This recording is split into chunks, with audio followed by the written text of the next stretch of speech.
Hello friends आज का हमारा वीडियो का टॉपिक है 24 आवर टाइमर।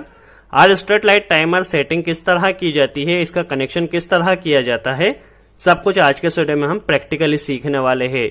ये हमारे पास एक 24 आवर एनालॉग टाइमर है जिसका यूज नॉर्मली स्ट्रीट लाइट को ऑटोमेटिकली ऑन ऑफ करने के लिए किया जाता है। आप इस टाइमर से किसी भी मोटर को या किसी भी लोड को ऑन ऑफ कर सकते हैं। जिस टाइम पे आप चाहते हैं उस हिसाब से इसे ऑन ऑफ आसानी से किया जा सकता है। और आप इस टाइमर से किसी भी लोड को मल्टीपल टाइम भी ऑन ऑफ कर सकते हैं।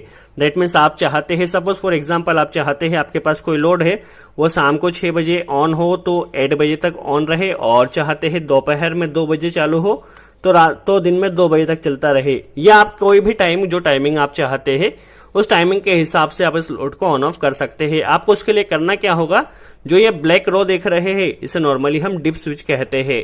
जो डिप स्विच नॉर्मली नीचे की तरफ रहते हैं, आप जो टाइमिंग पे ऑन ऑफ करना चाहते हैं उस टाइमिंग के ऊपर जो डिप स्विच होते हैं आप उसे ऊपर की तरफ कर दीजिए। इस टाइमर पे आप देख सकते हैं 1 बजे से लेकर तो 24 आवर टाइमर तक की सेटिंग दी गई है।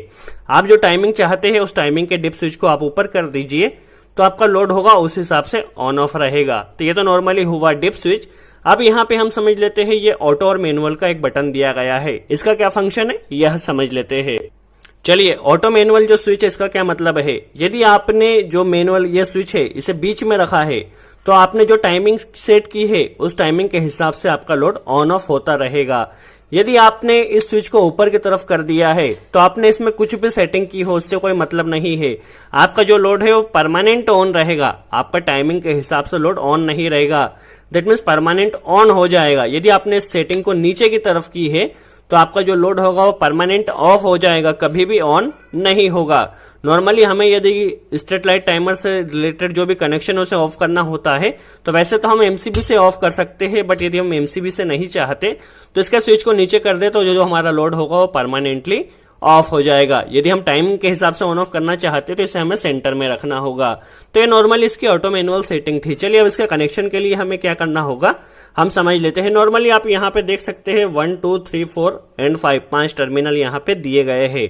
तो जो 1 एंड 2 नंबर का जो टर्मिनल है इसमें हमें 220 सप्लाई देना होगी। ये जो टाइमर है हमारे पास 250 वोल्ट ऐसी सप्लाई के लिए है। तो यहाँ पर हमें जो 1 नंबर और 2 नंबर है इसमें 220 वोल्ट सप्लाई बेसिकली इसके टाइमिंग को ऑपरेट करने के लिए, इसकी कॉइल को ऑपरेट करने के लिए इसमें हमें देना होगी। चलिए हमें 1 और 2 नंबर में सप्लाई देना है। बेसिकली 3 नंबर पॉइंट देखा जाए तो ये कॉमन पॉइंट होता है। जो 4 नंबर पॉइंट है यह 3 के साथ एनो पॉइंट होता है। दैट मीन्स हमें जो लोड को ऑन ऑफ करना होता है उसका कनेक्शन हम 4 नंबर से ही लेते हैं, और जो 5 नंबर होता है वो 3 के साथ, जो 5 होता है वो एनसी पॉइंट होता है। चलिए हमें समझ में आ गया 1 और 2 कॉइल है, 3 कॉमन है, 4 एनो है एंड 5 इसके साथ क्या है एनसी पॉइंट है। चलिए इसके कनेक्शन के लिए हमें क्या करना होगा समझ लेते हैं। जैसे कि हमने आपको पहले ही कहा था, हम आज के वीडियो में इस टाइमर से एक लोड को ऑन करके देखने वाले हैं। तो हम एक लोड को ऑन करके देखने वाले हैं। आपके पास मल्टीपल लोड हो तो आप मल्टीपल लोड को भी इससे ऑन ऑफ कर सकते हैं। चलिए इसका कनेक्शन किस तरह किया जाएगा और टाइमिंग के हिसाब से इसे ऑन ऑफ किस तरह किया जाएगा समझ लेते हैं। बेसिकली इसे ऑपरेट होने के लिए 220 सप्लाई की रिक्वायरमेंट होती है, तो हम 220 सप्लाई पहले एमसीबी में कनेक्ट कर देते हैं और एमसीबी से इस टाइमर में 1 और 2 नंबर में हम फेज न्यूट्रल कनेक्ट कर लेते हैं। तो चलिए हमने इसमें बेसिक कनेक्शन कर लिया है। 220 सप्लाई हमने कहाँ दी है एमसीबी में। एमसीबी से जो फेज आया है उसे 1 नंबर पॉइंट में दिया है, जो न्यूट्रल आया है उसे 2 नंबर पॉइंट में दिया है। अब जैसा कि हम जानते हैं 3 नंबर इसका कॉमन पॉइंट है, तो हमें क्या करना है, जो 1 नंबर में फेज की जो सप्लाई आई थी उसी से एक लूपिंग हमें लेना है, क्योंकि 220 का ही हमारा लोड है इसीलिए हमें 220 की ही सप्लाई लेना होगी। तो हम क्या करते हैं, जो 1 नंबर में हमारा फेज आया था वहीं से एक लूपिंग लेकर हम इसे 3 नंबर में कनेक्ट कर देते हैं। तो क्या होगा, जो 1 नंबर की डायरेक्ट सप्लाई थी वो हमारी 3 नंबर कॉमन में कंटिन्यू अभी आ रही है। देखिए 3 नंबर में हमारी कॉमन में सप्लाई आ रही है। अब जैसा कि हमने कहा था इसका जो 4 नंबर पॉइंट है वो क्या है, इसके साथ एनो पॉइंट है, और 5 नंबर इसके साथ एनसी पॉइंट है। अब हमें इस बल्ब को इस टाइमर के थ्रू कंट्रोल करना है। तो देखिए इसके डिप स्विच ऑपरेट करे, टाइमर ऑपरेट कब होगा, तो जो टाइमिंग पर सेट की है जैसे ही वो टाइमिंग इसकी कंप्लीट होगी तो हमारा जो कॉमन पॉइंट है वो एनो से सप्लाई निकलेगी। तो हमें क्या करना है, हमारे जो लोड में 2 वायर होते हैं, देखिए ऐसे चलने के लिए फेज और न्यूट्रल की जरूरत होती है। तो फेज हम क्या करेंगे, इस टाइमर के थ्रू देंगे, और जो न्यूट्रल होगा उसे एमसीबी से हम डायरेक्ट कहीं से भी आप प्रोवाइड कर सकते हैं। जस्ट हमें इस टाइमर से जस्ट फेज को ही कंट्रोल करना है। तो हम क्या करते हैं, हमारे जो बल्ब का जो फेस का जो वायर है उसे 4 नंबर जो एनो पॉइंट है वहां पर कनेक्ट कर देते हैं। अब हमारी जो टाइमिंग के हिसाब से जो हमने टाइमिंग सेट की है, जैसे ही वो टाइमिंग होगी तो हमारा जो ये बल्ब है वो ऑन ऑफ होगा। हम यहाँ पे बल्ब कर रहे हैं, आप जो भी लोड को ऑन ऑफ करना चाहते हैं उस लोड को आसानी से कर सकते हैं। चलिए, फेस का हमारा कनेक्शन हो गया है, अब न्यूट्रल हम इसे डायरेक्ट कनेक्ट कर देते हैं। तो चलिए, हमने न्यूट्रल इसे डायरेक्ट अभी कनेक्ट कर दिया है और फेज इस टाइमर के थ्रू दिया है। अब हम देख लेते हैं किस तरह ये ऑपरेट हो रहा है, किस तरह काम कर रहा है। सबसे पहले हम इसे सप्लाई देते हैं ताकि टाइमर की कोइल ऑपरेट हो सके।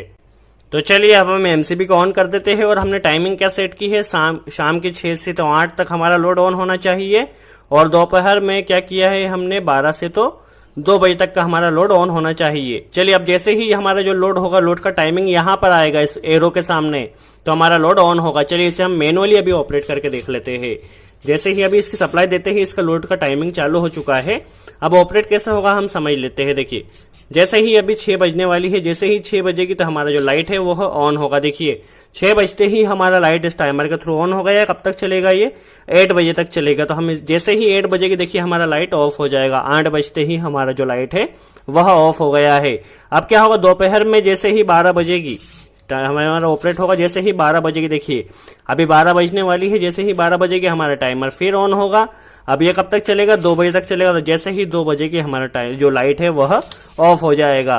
तो आप इस टाइमर के थ्रू किसी भी लोड को आसानी से कंट्रोल कर सकते हैं। बेसिकली एक और चीज, इस टाइमर में कोई सेल नहीं है, तो आपको क्या करना होगा, यदि आप चाहते हैं कि आपके टाइमर का टाइमिंग कंटिन्यू चालू रहे तो आप इसमें या तो इन्वर्टर की सप्लाई दे दीजिए, या ऐसी सप्लाई दे दीजिए जो ऑफ नहीं हो। यदि इसमें से पावर एक बार ऑफ हो गई तो इसकी टाइमिंग जो है वो डिस्टर्ब हो सकती है। तो आप या तो इसमें इन्वर्टर की सप्लाई दे दीजिए, डायरेक्ट कंटिन्यू चलती रहती है। देखिए, अभी इसके द्वारा क्या होगा, जैसे हमने इसे परमानेंट ऑफ कर दिया, तो अब जैसे ही 12 बजे या 8 बजे कुछ भी बजे, अब यह ऑन नहीं होगा किसी भी टाइम पे। यदि हम इसे पूरी तरह ऊपर कर देते हैं तो यह परमानेंट ऑन रहेगा, कोई भी टाइमिंग इसकी होती रहे। यदि हम इसे सेंटर में कर देते हैं तो ये मैनुअली ऑन होगा, जितने टाइमिंग हम चाहते हैं ओनली उस टाइम पे ही ऑन होगा। सो आई होप आपको ये इसका कॉन्सेप्ट समझ में आया हो, इसकी सेटिंग किस तरह की जाती है, कनेक्शन किस तरह किए जाते हैं। तो ये तो जस्ट इसकी बेसिक वायरिंग थी। आगे चल के इसके द्वारा मोटर स्टार्टर को किस तरह कंट्रोल किया जाता है, इसके ऊपर भी हम जल्द से जल्द वीडियो बनाने वाले हैं। सो आई होप आपको इसका कॉन्सेप्ट क्लियर हो। यदि वीडियो अच्छा लगा हो तो लाइक कर बटन जरूर प्रेस करें, और इससे रिलेटेड कोई भी डाउट हो तो कमेंट्स बॉक्स में जरूर पूछें, हम पूरी कोशिश करेंगे उसका जवाब दे सके। सो आज के लिए इतना ही। Thanks friends.